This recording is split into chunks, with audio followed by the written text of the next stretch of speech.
É, galera, não podemos negar que o episódio 3 da temporada 2 de Pacificador foi melhor do que o 2. A gente já esperava por isso, o 2 acabou sendo muita lenga-lenga, e o episódio 3 sim, foi o episódio que de fato o Pacificador pôde experimentar um pouquinho da realidade alternativa, a realidade perfeita, a realidade onde ele é quem ele sempre quis ser, a realidade onde ele é aclamado pelas pessoas, a realidade onde ele fica com a moça bonita, a realidade onde o irmão dele não só tá vivo, como também é um herói parceiro. E assim, esse episódio já começa surpreendendo. A gente já começa com uma situação que aconteceu há 3 anos atrás e a gente descobre que a Harcourt tinha um caso com o Rick Flag. Sim, cara, a Harcourt da realidade principal. E, cara, nesse momento eu me senti um idiota, porque claro, quando eu vi o Rick Flag nessa cena, eu pensei, mano, é lógico que o Flag é o tal fuzileiro, o namorado da Harcourt lá na segunda realidade. E de fato se tratava disso. Eu me senti idiota por não ter pensado nisso, porque se a gente pensar bem, tava óbvio. Essa série tá girando muito em torno do assassinato do Rick Flag, né? O Pacificador matou ele em Esquadrão Suicida e o que está motivando a Argus caçar o Pacificador é justamente esse acontecimento. O Rick Flag Sr., que é o pai do Rick Flag, começou essa caçada pra vingar a morte do seu filho. E bom, com essa série toda girando em torno do Flag, o Flag que foi assassinado pelo Pacificador, quem seria a melhor opção pra ser justamente o namorado da Harcourt na outra realidade? Mano, é claro, chega a ser óbvio. O Pacificador acorda na outra realidade, né? No final do último episódio ele foi até lá extremamente bêbado. O irmão dele acorda comentando sobre o fato dele ter desaparecido. E ele comenta mais uma vez sobre o uso de substâncias ilícitas. Aparentemente o Pacificador da segunda realidade tem esse problema. É, o nosso Pacificador também, mas aparentemente o Pacificador da segunda realidade tem mais problemas. Bom, cara, a primeira coisa que o Pacificador fez foi logo entrar em contato com a Harcourt, e ela confirma ali que ela quer ver ele. Ela fala pra ele não criar muitas expectativas porque, né, será apenas uma conversa, mas ela fala pra ele passar no trabalho dela pela manhã. Só tem uma questão, cara, ele não sabe onde fica o trabalho dela, e aparentemente ele também não sabe se vestir, pelo menos não do jeito que ele gostava na sua realidade. Tem gosto pra tudo, né, cara? Tem gente que tem um gosto assim meio Agostinho Carrara, e além de descobrir o mau gosto por roupas, ele também descobre ali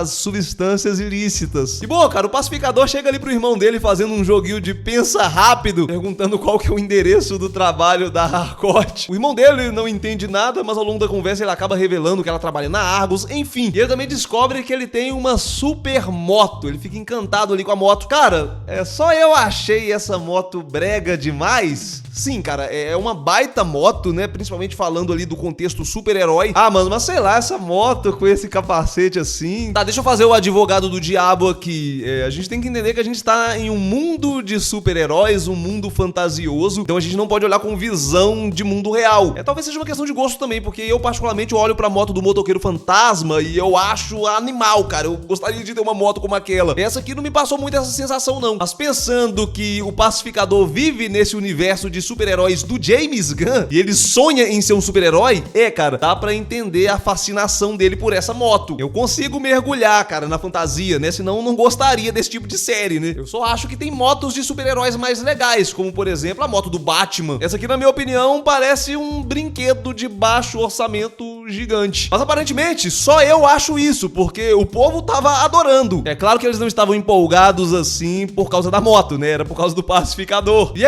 mano, o cara tá curtindo, tendo até criança ali chorando, emocionado, todo mundo é fã do cara. A mulher colocou os peitos pra fora, mano, eu não posso mostrar isso daqui. Mas basicamente esse cara está vivendo um sonho, não um sonho qualquer, o sonho dele, o sonho de ser um super-herói aclamado, amado. Nessa realidade ele é foda, nessa realidade todo mundo gosta dele. Enquanto isso, lá na realidade principal, os amigos do Pacificador estão passando pelo pior dia de ressaca da vida deles. No último vídeo eu comentei sobre o Adrian Chase, eu falei que eu até gosto da adaptação desse personagem, apesar de não ser fiel. O Vigilante nas HQs é um personagem mais linha dura, mas aqui ele é meio abobalhado, mas eu até gosto dessa vibe meio psicopata. Ah, mas eu acho que eu já tô mudando de opinião, eu acho que o humor desse personagem tá passando do ponto. Eu comentei muito sobre isso no último vídeo, inclusive. Eu acho que, no geral, o humor dessa série tá passando passando muito do ponto, cara. Talvez eu esteja ficando velho demais pra esse tipo de humor, mas assim, não é que eu não gosto de um humor galhofa, dependendo da situação. Nessa série tem me soado anticlimático. É meio que a série não se define se é uma série séria ou se é uma série zoeira, uma série besterol. Porque, por exemplo, eu assisto Todo Mundo em Pânico e eu morro de rir, mas entendem que é uma série pra isso. O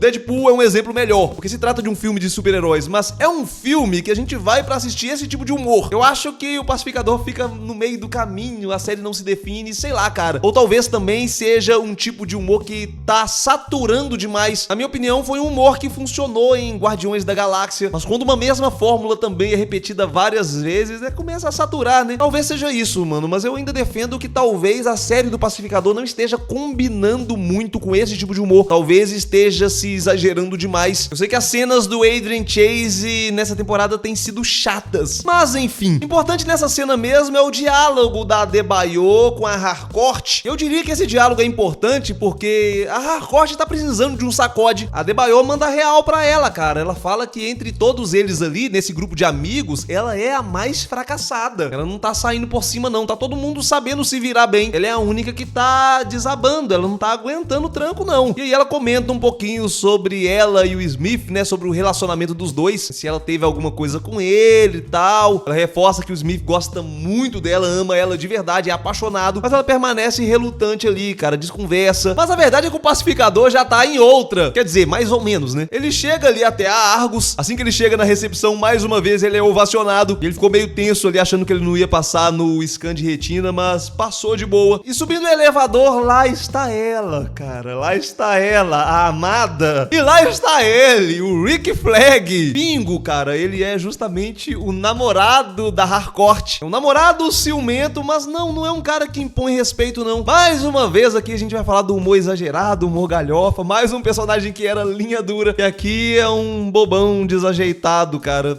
Eu acho que tá saturando demais. Mas voltando aqui ao nosso romance, a Harcourt é toda fofinha, toda meiga, toda delicada, muito diferente da Harcourt lá da Realidade 1. E, mano, reparem como a mão do Pacificador é quase do tamanho das costas dela, cara. Que é isso? Cara, é uma montanha. E lógico, não demora muito até o Smith se encantar por ela, porque ela é um anjo, cara. Ela é doce, ela é gentil. A outra só dava patada nele. E os dois apaixonados vão conversando ali sobre o relacionamento deles. E ela revela que ela está com o Flag, porque o Flag não é um cara que vai brincar com os sentimentos dela. O Flag é um cara sério. O Flag é um cara pra casar, mano. Afinal, é isso. Os únicos caras bons pra casar são os bobões atrapalhados. Essa conversa também é interessante porque ela vai revelando que o Smith, né, o pacificador dessa realidade, é um babaca. Ela vai contando ali por que o relacionamento deles deu errado. Basicamente, ele sempre terminava com ela por pequenas coisas. Ele é um cara que tem um ego muito grande. Ela, inclusive, cita o exemplo dele achar que ele está sendo criticado pela maneira dele dirigir. Coisa pequena, mano. Ele não aceita a mínima crítica.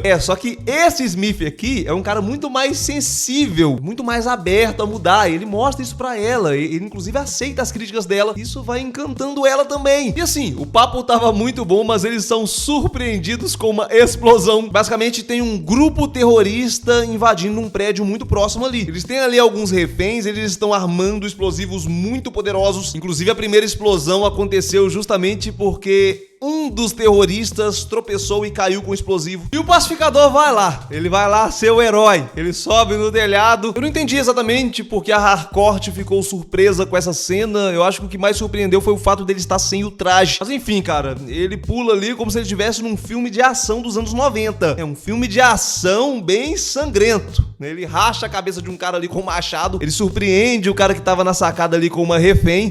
E assim, uma baita cena de ação, né? Tem os probleminhas, né? Como, por exemplo, tentaram fazer a gente acreditar que o pacificador, aquele mesmo da mão gigante, que é do tamanho das costas da Harcourt, aquele montanha, tentaram fazer a gente acreditar que ele tava escondido atrás dessa copiadora aqui. Ele tava ali, escondidinho, encolhido, quando de repente, pá! Ele surge ali atrás, ali, empurrando a copiadora. Mano, olha só o tamanho dessa copiadora. Não dá, velho, não dá. Mas enfim, né, isso aqui sou eu sendo chato. Mas a verdade é que ele aniquilou todos os terroristas ali. E ele improvisou bem, mano, ele improvisou. Esse cara aqui sofreu, ele morreu com 2 lápis. O Coringa teria matado com um só. Mas no fim não deu bom pra nenhum deles, não. Só que tem uma questão, a bomba já estava armada, né? O pacificador não é nenhum especialista, mas ele fez o mais óbvio. Ele desconectou a bomba dos detonadores. E isso impediu que o sinal do detonador fosse até os explosivos. No finalzinho, o irmão dele chega ali derrubando o helicóptero dos terroristas. E, mano, é literalmente um filme dos anos 90, bem explosivo. Olha isso aqui, cara. Se isso aqui não parece o final de um filme dos anos 90, isso aqui também, né, cara? A mocinha encantada. E no fim, o irmãozão dele chega ali, parabeniza ele por ter resolvido o problema. E a donzela dá aquele abraço no nosso herói, enquanto a plateia aplaude, enquanto o público aclama o pacificador. Eu não sei se vocês repararam, mas, cara, isso aqui tá muito perfeito.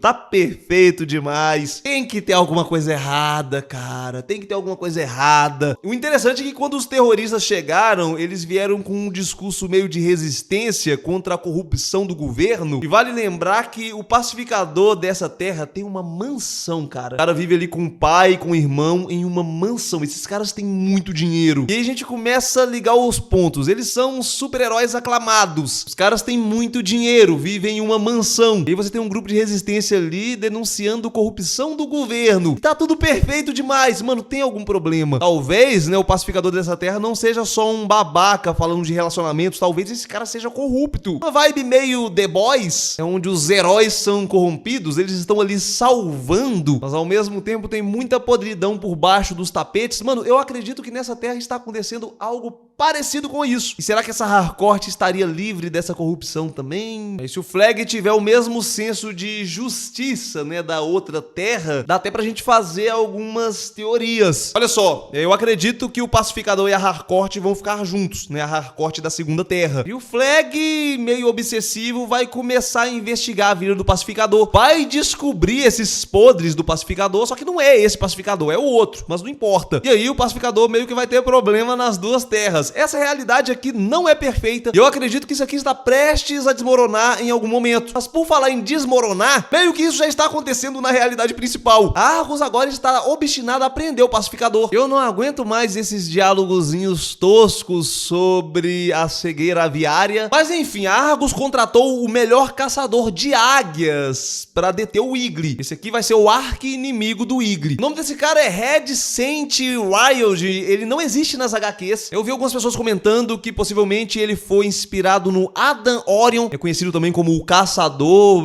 Tem uma certa similaridade, mas tá, cara, vamos considerar que é um personagem novo. É o melhor caçador de águias que existe. E o que acontece, cara? O plano é prender o pacificador, tentar capturar ele vivo, porque depois do incidente com o Lex Luthor, o pacificador não pode ter um portal interdimensional no quarto dele, cara. Isso é motivo pra ele ficar pro resto da vida na prisão. E também é revelado que o Economus vai ter um novo parceiro. Adivinhem? Sim, cara, o Rick Jagger, da primeira temporada. Ah, esse baixinho deu um trabalho. É um novo parceiro aí do Economus. E a gente já sabia que ele ia retornar em algum momento, né? Inclusive, ele tá na abertura. Bom, enquanto isso, o pacificador ali está se derretendo no celular com a Harcourt. Ela falando que gostou muito de ver ele. Inclusive, falou pra ele pensar bem sobre como pode ser o relacionamento deles daqui pra frente, né? Eles conversaram sobre isso, né? Sobre ele estar disposto a mudar, a encarar um relacionamento sério. E, mano, é o que ele mais quer. E ele tem uma conversa com o irmão dele ali. O irmão dele percebe que tem alguma coisa errada. Ele fala que ele pode se abrir com ele, que sempre vai ser o irmão dele. E o Smith fica um pouco emocionado ali. E mano, é triste porque o Smith matou o irmão desse cara, né? Mas, enfim, o Smith volta radiante pra sua realidade, fazendo cosplay de Agostinho Carrara. Mas enquanto isso, o cerco tá formado pra ele ali, a Argus está chegando com tudo. E o episódio termina com ele chegando na realidade, cara. Termina assim. E, cara, a gente tem muitos problemas agora. Porque agora o pacificador já está envolvido lá com a outra realidade. A melhor coisa que o pacificador poderia ter feito é não ter voltado, né? Ele tem uma vida aqui também, ele tem pessoas que ele se importa aqui, lógico, ele vai ficar tentando conciliar as duas vidas. Só que agora ele tá com um problema, provavelmente ele não vai conseguir acessar esse portal. Mas por outro lado, se ele não voltar pra outra realidade, o irmão, o pai dele, a Argus da outra realidade vão procurar por ele. Lá ele é um aliado da Argus. Então se ele não conseguir evitar a sua prisão nessa realidade e acabar ficando sem acesso ao portal, possivelmente alguém da outra outra realidade vai fazer esse acesso. E aí, com essas duas realidades se interagindo, a gente vai ter um baita problema, cara. Mas certamente isso vai acontecer. Eu aposto muito que a gente vai ter esse encontro do Rick Flag Sênior com o Rick Flag da outra realidade. Talvez, inclusive, seja o próprio Rick Flag da outra realidade que vai dar um jeito de acessar essa realidade. Enfim, cara, eu acho que eu nem preciso dizer que esse episódio aqui foi muito melhor do que o episódio 2, muito ação. Aqui sim a trama se desenvolveu, né? A gente foi pra algum lugar, a gente viu um pouco mais sobre a realidade alternativa, a gente ficou com essa expectativa. E esse episódio sim supriu as minhas expectativas. Mas essa aqui foi a minha opinião. Comenta aí o que você achou, né? Deixa aí nos comentários. Enquanto vocês vão comentando, eu vou nessa. Fui!